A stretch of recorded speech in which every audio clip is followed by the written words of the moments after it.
If you are looking for a crime thriller, The End of the River is one that you're going to want to pick up. And it's not just another crime fiction book. The author, Albert Loftus, is joining us today. Welcome. Thank you. Great to have you here. You've been getting some 5-star reviews on this book. Yeah, the book's been getting very good reviews internationally as well as in the United States. Yeah, congratulations. Thank you. All right, so what's the book about? Tell us about it.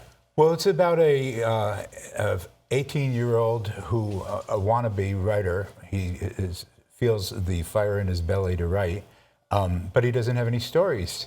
So he meets his literary mentor in Albany, New York. He lives in Albany, New York. Okay. And and the Hudson, of course, flows from Albany to New York City.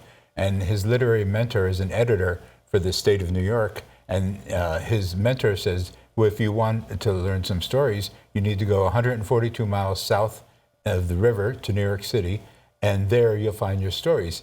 And this was the 1970s. Okay. So he said, sling hash and dodge bullets on 42nd Street and write about the underbelly of life, and you'll find your stories.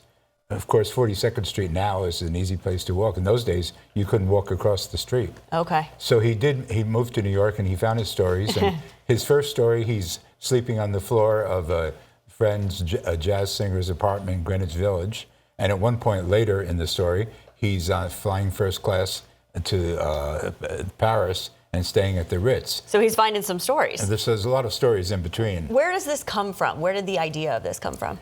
Well, the idea is that I like to write stories that I know about. Okay. And so I wanted to find stories. There are people who write stories. One author said he reads stories where people write 20 pages of how blue the sky is. And that's not my style. I actually want to write about things that I know about. So is there some truth to some of these stories that he's finding? Basically, they're all true, except for the murders. Okay, except for those. Yeah. Interesting. All right. So is this always been kind of a passion of yours, this like crime thriller, political thriller kind of? I started as a playwright. When I was 23, my first play was produced by the National Shakespeare Company in New York. Wow. And I have 3 plays produced in New York. But I didn't like the theater because it was a collaborative attempt. And you're explaining the through line from the choreographer to the director, the musical director. And when you're writing a novel, it's just you and the novel. Yeah, you can choose that direction. You Yeah. can choose that storyline.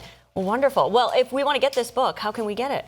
The best place is probably Amazon online or Barnes & Noble online. Yeah. Well, wonderful. Go check out the reviews and then check out the book. Thank you. And get it. Well, welcome. Thank you for being here. Thank you for inviting me. I appreciate it. Absolutely.